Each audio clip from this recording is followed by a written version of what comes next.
Magandang araw sa inyong lahat. Sa videong ito, ating tatalakayin ang mga panuntunan sa kaligtasan at wastong pamaraan sa laboratorio.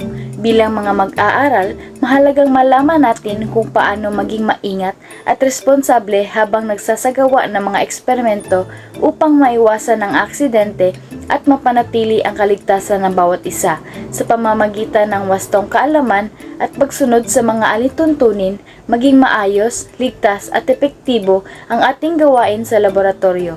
Kaya naman halina't ating alamin at unawain ang mga pangunahing tuntunin na dapat tandaan sa loob ng laboratorio. Umpisahan natin ang mga panuntunan sa kaligtasan sa laboratorio. Unang panuntunan. Dapat magsuot ng safety goggles o salaming panangga na may side panels sa lahat ng oras habang nasa laboratorio upang maprotektahan ang mga mata laban sa talsik ng chemical. Pangalawang panuntunan. Hindi pinapayagan ang pagsuot ng contact lenses sa laboratorio.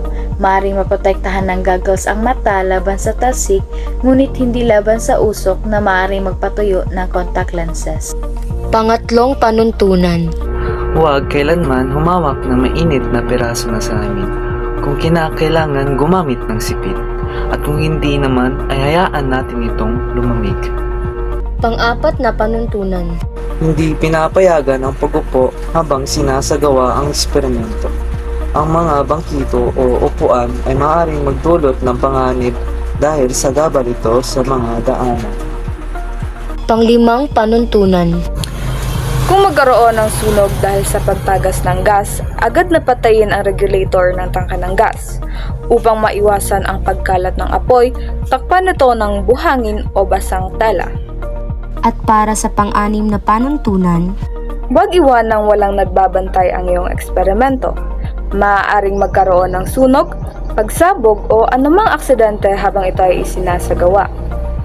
matapos ang mga panuntunan sa kaligtasan, dumako naman tayo sa mga wastong pamamaraan sa laboratorio. Huwag magtapon ng posporo, litmus paper o anumang solidong bagay na hindi natutunaw sa lababo. May mga nakalaang lalagyan ng basura na may label para sa tamang pagtatapon ng mga panganib na solid at likidong waste. Huwag ilapag ang takip ng bote ng reagent kung saan-saan. Maaari itong madumihan at magdulot ng kontaminasyon sa solusyon kapag isinara muli ang bote. Mahalaga ang kalinisan at kaayusan upang maging ligtas at maayos ang pagsasagawa ng eksperimento.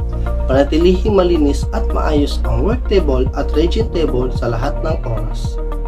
Ang kimika ay hindi isang mapanganib na gawain kung ito ay sinasagawa ng tama.